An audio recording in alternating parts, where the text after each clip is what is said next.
Tananyesa baka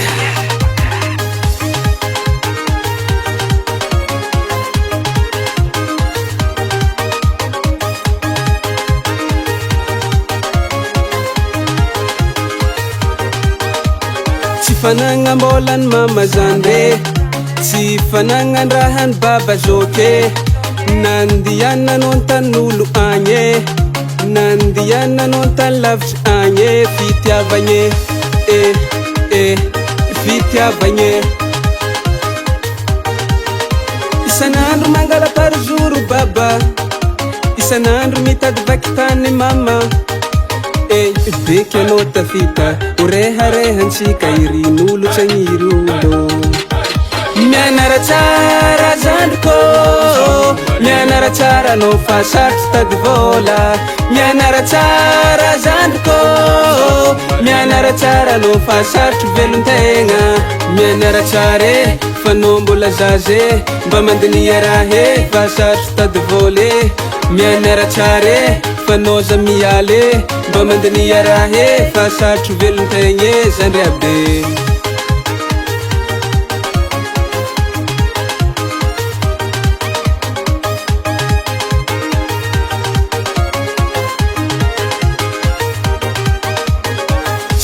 Anao variagna mirendrendra tovantsegny fa anao io nalefa tany lavitry vola miala. Sy tsy nataoko nangala viavy ze na koande ditra, sy tsy nataoko nagnarabady ze ka anao tsy vognogno andeha lekôly midon-tragno. Matery mamitaka ray aman-dreny zany re ko anao kamo mianara diany mbola malegny rehefa mazoto tsy afake.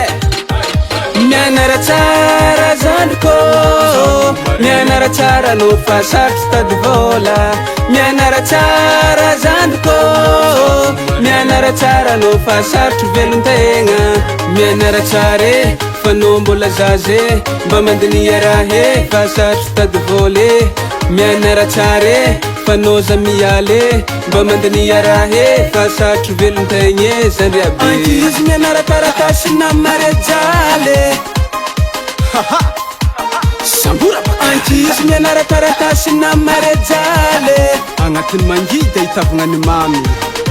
Ankizy mianara taratasy na marejaly, azakivy miareta ary magnanova zay mety. Ankizy mianara taratasy na marejaly, karaha zegny koragny anjaranao mandiniky azy.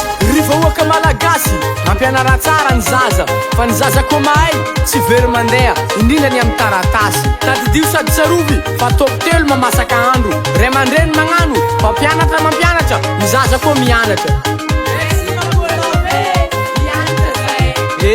Karaha zegny fa endregny zay madignijibiky mahazo farany alana. Courage. Mianara tsara zandriko, mianara tsara anao fa sarotry tady vola. Mianara tsara zandriko, mianara tsara anao fa sarotry velon-tegna.